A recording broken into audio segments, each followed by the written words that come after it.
ಉತ್ತರ ಪ್ರದೇಶದ ನಂತರ ಅತಿ ಹೆಚ್ಚು ಲೋಕಸಭಾ ಕ್ಷೇತ್ರಗಳಿರುವ ರಾಜ್ಯ ಅಂತಂದ್ರೆ ಅದು ಮಹಾರಾಷ್ಟ್ರ.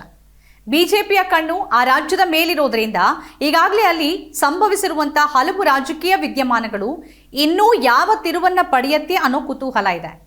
ಮಹಾಯುತಿ ಒಂದು ಕಡೆ, ಇಂಡಿಯಾ ಮೈತ್ರಿಕೂಟ ಮತ್ತೊಂದು ಕಡೆ ಇರುವ ಕದನ ಕಣದಲ್ಲಿ ಮತದಾರರ ಮನ ಗೆಲ್ಲೋರು ಯಾರು ಅನ್ನೋದನ್ನ ನೋಡೋಣ.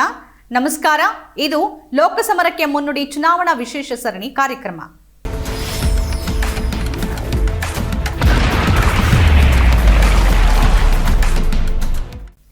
ಮಹಾರಾಷ್ಟ್ರದ ಒಟ್ಟು ಜನಸಂಖ್ಯೆ 11.23 ಕೋಟಿಗೂ ಹೆಚ್ಚು. ಹಿಂದೂಗಳು ಒಟ್ಟು ಜನಸಂಖ್ಯೆಯ 29.83%ರಷ್ಟಿದ್ದಾರೆ. ಮುಸ್ಲಿಮರು 11.54%, ಬೌದ್ಧರು 5.81%, ಉಳಿದಂತೆ ಜೈನರು, ಕ್ರೈಸ್ತರು, ಸಿಖ್ಖರು ಮತ್ತಿತರ ಸಮುದಾಯದವರಿದ್ದಾರೆ. ಈ ರಾಜ್ಯದ ಒಟ್ಟು ಲೋಕಸಭಾ ಕ್ಷೇತ್ರಗಳು 48. 2019ರ ಲೋಕಸಭೆ ಚುನಾವಣೆ ಫಲಿತಾಂಶವನ್ನು ನಾವು ನೋಡೋದಾದರೆ ಎನ್ಡಿಎ ಒಕ್ಕೂಟ 41 ಸ್ಥಾನಗಳನ್ನು ಗೆದ್ದಿತ್ತು. ಅದರಲ್ಲಿ ಬಿಜೆಪಿ ಗೆದ್ದಿದ್ದು 23 ಸ್ಥಾನಗಳಾದರೆ ಶಿವಸೇನೆ 18 ಸ್ಥಾನಗಳು. ಇನ್ನು ಯುಪಿಎ ಗೆದ್ದಿದ್ದು 5 ಸ್ಥಾನಗಳನ್ನು ಮಾತ್ರ. ಅದರಲ್ಲಿ ಕಾಂಗ್ರೆಸ್ 1 ಸ್ಥಾನ, ಹಾಗೆಯೇ ಎನ್ಸಿಪಿ 4 ಸ್ಥಾನ. 2014ರ ಫಲಿತಾಂಶ ಕೂಡ ಹೆಚ್ಚು ಕಡಿಮೆ ಹೀಗೆ ಇತ್ತು. ಆಗ ಬಿಜೆಪಿ 23, ಶಿವಸೇನೆ 18 ಸ್ಥಾನಗಳಲ್ಲಿ ಗೆಲುವನ್ನು ಸಾಧಿಸಿದರೆ ಕಾಂಗ್ರೆಸ್ 2 ಮತ್ತು ಎನ್ಸಿಪಿ 4 ಸ್ಥಾನಗಳಲ್ಲಿ ಗೆಲುವನ್ನು ಕಂಡಿತ್ತು. ಕಳೆದ ಚುನಾವಣೆಯಲ್ಲಿ ಬಿಜೆಪಿ ಮತ್ತು ಶಿವಸೇನೆ ಪಡೆದ ಮತಗಳ ಪ್ರಮಾಣವೇ 50%. 2014ರ ಚುನಾವಣೆಯಲ್ಲಿ ಅವೆರಡೂ ಪಡೆದಿದ್ದ ಮತಗಳ ಪ್ರಮಾಣ 48%ರಷ್ಟಿತ್ತು.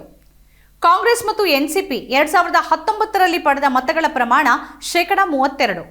2014ರಲ್ಲಿ ಅವು ಪಡೆದಿದ್ದ ಮತಗಳ ಪ್ರಮಾಣ 34%ರಷ್ಟಿತ್ತು. ಎನ್ಡಿಎ ಮೈತ್ರಿಕೂಟದ ಮತಗಳಿಕೆಯಲ್ಲಿ ಏರಿಕೆ ಕಂಡಿದ್ರೆ ಕಾಂಗ್ರೆಸ್ ಎನ್ಸಿಪಿ ಮೈತ್ರಿಯ ಮತ ಹಂಚಿಕೆ ಕುಸಿದಿತ್ತು. ಮಹಾರಾಷ್ಟ್ರದ 48 ಲೋಕಸಭಾ ಸ್ಥಾನಗಳಲ್ಲಿ 9 ಸ್ಥಾನಗಳು ಪರಿಶಿಷ್ಟ ಜಾತಿ ಮತ್ತು ಪರಿಶಿಷ್ಟ ಪಂಗಡಕ್ಕೆ ಮೀಸಲಿವೆ. ಕಾಂಗ್ರೆಸ್ ಇಲ್ಲಿ ಮಹಾವಿಕಾಸ್ ಅಘಾಡಿ ಅಂದ್ರೆ ಎಂವಿಎ ಮೈತ್ರಿಯ ಭಾಗವಾಗಿ ಲೋಕಸಭಾ ಚುನಾವಣೆಗೆ ಸ್ಪರ್ಧೆ ಮಾಡೋದಾಗಿ ಕೆಲ ತಿಂಗಳ ಹಿಂದೆನೇ ಘೋಷಣೆ ಮಾಡಿದೆ. ಎನ್ಸಿಪಿ ವಿಭಜನೆಯ ನಂತರ ನಡೆದ ಕಾರ್ಯತಂತ್ರದ ಕುರಿತ ಸಭೆಯಲ್ಲಿ ಈ ಬಗ್ಗೆ ತೀರ್ಮಾನವಾಗಿರುವುದು ವರದಿಯಾಗಿತ್ತು. ಮತ್ತೊಂದು ಕಡೆ ಬಿಜೆಪಿ ತನ್ನ ಮೈತ್ರಿ ಪಕ್ಷಗಳೊಡನೆ ಸೀಟು ಹಂಚಿಕೆಯನ್ನ ಹೆಚ್ಚು ಕಡಿಮೆ ಅಂತಿಮ ಮಾಡಿಕೊಂಡಿರುವುದಾಗಿ ಹೇಳಿಕೊಂಡಿದೆ. ಬಿಜೆಪಿ, ಶಿವಸೇನೆ ಮತ್ತು ಅಜಿತ್ ಪವಾರ್ ನೇತೃತ್ವದ ಎನ್ಸಿಪಿ ಒಟ್ಟಾಗಿ ಕಣಕ್ಕಿಳಿತಾ ಇವೆ. ಬಿಜೆಪಿ 26 ಸ್ಥಾನಗಳಲ್ಲಿ ಸ್ಪರ್ಧೆ ಮಾಡಿದ್ರೆ ಶಿವಸೇನೆ ಮತ್ತು ಎನ್ಸಿಪಿ 22 ಸ್ಥಾನಗಳಲ್ಲಿ ಕಣಕ್ಕಿಳಿತಿವೆ ಅಂತ ಹೇಳಲಾಗ್ತಿದೆ. ಈ ನಡುವೆ ಶಿಂಧೆ ಶಿವಸೇನೆ ಮತ್ತು ಅಜಿತ್ ಪವಾರ್ ನೇತೃತ್ವದ ಎನ್ಸಿಪಿ ಮಧ್ಯೆ ಸೀಟು ಹಂಚಿಕೆ ವಿಚಾರವಾಗಿ ಬಿರುಕು ಮೂಡಿದೆ ಅನ್ನೋ ವರದಿಗಳು ಕೂಡ ಆಗ್ತಾ ಇದೆ. ಬಿಜೆಪಿ ನಾಯಕ ಮಹಾರಾಷ್ಟ್ರದ ಡಿಸಿಎಂ ದೇವೇಂದ್ರ ಫಡ್ನವೀಸ್ ಅವರು ಇದನ್ನ ಅಲ್ಲಗಲಿತಾರಾದ್ರೂ ವಾಸ್ತವ ಬೇರೇನೇ ಇದೆ ಅಂತಿದೆ ವರದಿಗಳು.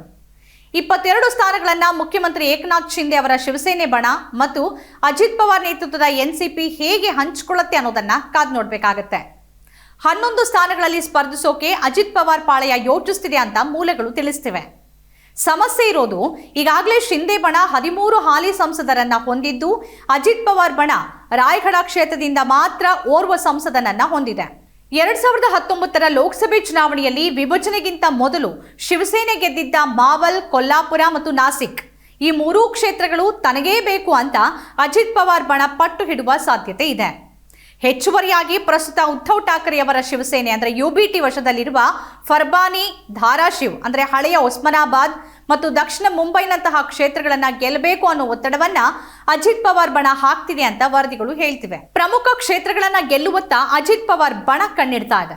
ಉದಾಹರಣೆಗೆ ಮಾವಲ್ ಲೋಕಸಭಾ ಕ್ಷೇತ್ರದಲ್ಲಿ ಎನ್ಸಿಪಿ 2 ಅಸೆಂಬ್ಲಿ ಸ್ಥಾನಗಳನ್ನ ಹೊಂದಿದೆ. ಬಿಜೆಪಿ 3 ಮತ್ತು ಶಿಂದೆ ಅವರ ಶಿವಸೇನೆ 1 ಸ್ಥಾನವನ್ನ ಹೊಂದಿದೆ. ಅದೇ ರೀತಿ ಕೊಲ್ಲಾಪುರದಲ್ಲಿ ಎನ್ಸಿಪಿ 2, ಕಾಂಗ್ರೆಸ್ 3 ಮತ್ತು ಶಿಂದೆಯ ಶಿವಸೇನೆ 1 ವಿಧಾನಸಭಾ ಸ್ಥಾನವನ್ನ ಹೊಂದಿದೆ. ನಾಸಿಕ್ ಕ್ಷೇತ್ರದಲ್ಲಿ ಎನ್ಸಿಪಿ ಮತ್ತು ಬಿಜೆಪಿ ತಲಾ 3 ಅಸೆಂಬ್ಲಿ ಸ್ಥಾನಗಳನ್ನು ಹೊಂದಿವೆ. ಕಾಂಗ್ರೆಸ್ 1 ಸ್ಥಾನ ಹೊಂದಿದ್ರೆ ಶಿಂಧೆ ಅವರ ಶಿವಸೇನೆ ಅಲ್ಲಿ ಸ್ಥಾನವನ್ನೇ ಹೊಂದಿಲ್ಲ. ಪ್ರಸ್ತುತ ಶಿವಸೇನೆ ಬಳಿ ಇರುವ 3 ಲೋಕಸಭಾ ಸ್ಥಾನಗಳ ಮೇಲೆ ಹಿಡಿತವನ್ನ ಸಾಧಿಸೋಕೆ ಅಜಿತ್ ಪವಾರ್ ಬಣ ವಿಧಾನಸಭೆಯಲ್ಲಿನ ತನ್ನ ಸ್ಥಾನಗಳಲ್ಲಿನ ಬಲವನ್ನ ಅಸ್ತ್ರವಾಗಿ ಬಳಸ್ತಿದೆ ಅಂತ ಹೇಳಲಾಗ್ತಿದೆ. ಆದ್ರೆ ಪವಾರ್ ಪಾಳೆಯಕ್ಕೆ ಯಾವುದೇ ಲೋಕಸಭೆ ಸ್ಥಾನಗಳನ್ನ ಬಿಟ್ಟುಕೊಡೋಕೆ ಏಕನಾಥ್ ಶಿಂದೆ ಸಿದ್ಧರಿಲ್ಲ. ರಾಜ್ಯದಲ್ಲಿನ ಆಡಳಿತಾರೂಢ ಮೈತ್ರಿ 45 ಲೋಕಸಭಾ ಸ್ಥಾನಗಳನ್ನ ಖಚಿತವಾಗಿ ಗೆಲ್ಲಲಿದೆ ಅನ್ನೋ ವಿಶ್ವಾಸವನ್ನ ಶಿಂದೆ ವ್ಯಕ್ತಪಡಿಸ್ತಾರೆ. ಪವಾರ್ ಜೊತೆಗಿನ ಭಿನ್ನಮತದ ಬಗ್ಗೆ ಅವರು ಬಹಿರಂಗವಾಗಿ ಏನನ್ನೂ ಹೇಳದೆ ಮಹಾಯುತಿ ಅಂದ್ರೆ ಮಹಾಮೈತ್ರಿ ಒಟ್ಟಾಗಿ ಚುನಾವಣೆಯನ್ನ ಎದುರಿಸುತ್ತೆ ಅಂತಾನೆ ಹೇಳ್ತಿದ್ದಾರೆ. ಇದೆಲ್ಲದರ ನಡುವೆನೆ ಲೋಕಸಭೆ ಚುನಾವಣೆಯ ಜೊತೆಗೆ ರಾಜ್ಯ ವಿಧಾನಸಭೆ ಚುನಾವಣೆಯೂ ನಡೀಬಹುದು ಅನ್ನೋ ವದಂತಿಗಳಿದೆ. ಮಹಾರಾಷ್ಟ್ರದ ಬಿಜೆಪಿ ಕೂಡ ಅದನ್ನೇ ಬಯಸ್ತಾ ಇದೆ. ಲೋಕಸಭೆ ಚುನಾವಣೆ ಜೊತೆಗೆ ಮಹಾರಾಷ್ಟ್ರ ವಿಧಾನಸಭೆಗೂ ಚುನಾವಣೆ ನಡೆಸೋಕೆ ಕೇಂದ್ರ ನಿರ್ಧಾರ ಮಾಡಲೂಬಹುದು ಅಂತ ಹೇಳಿರುವ ಉದ್ಧವ್ ಠಾಕ್ರೆ ತಮ್ಮ ಕಾರ್ಯಕರ್ತರಿಗೆ ತಯಾರಾಗಿರೋಕೆ ಸೂಚಿಸಿರೋದು ವರದಿಯಾಗಿದೆ. ಆದರೆ ಲೋಕಸಭಾ ಸ್ಥಾನಗಳ ಲೆಕ್ಕದಲ್ಲಿ ಉತ್ತರ ಪ್ರದೇಶದ ನಂತರದ ಸ್ಥಾನದಲ್ಲಿರುವ ಮಹಾರಾಷ್ಟ್ರದಲ್ಲಿನ ರಾಜಕಾರಣ ವಿವಿಧ ರಾಜಕೀಯ ನಾಯಕರು ಕೊಡ್ತಿರುವ ಮೇಲಿನ ಹೇಳಿಕೆಗಳಿಗೆ ಮಾತ್ರ ಸೀಮಿತವಾಗಿಲ್ಲ ಅನ್ನೋದಂತೂ ನಿಜ. ವಿಶ್ಲೇಷಕರು ಹೇಳೋ ಪ್ರಕಾರ ಮಹಾರಾಷ್ಟ್ರದಲ್ಲಿ ರಾಜಕೀಯ ಒಳಸಂಚು ತೀವ್ರ ಮಟ್ಟದಲ್ಲಿದೆ. ಲೋಕಸಭೆ ಚುನಾವಣೆ ನಡೆಯೋ ಕಡೇ ಕ್ಷಣದವರೆಗೂ ಅಲ್ಲಿ ಯಾವುದೇ ರೀತಿಯ ರಾಜಕೀಯ ತಿರುವುಗಳ ಸಾಧ್ಯತೆಯನ್ನ ಅಲ್ಲಗಳೆಯೋ ಹಾಗಿಲ್ಲ.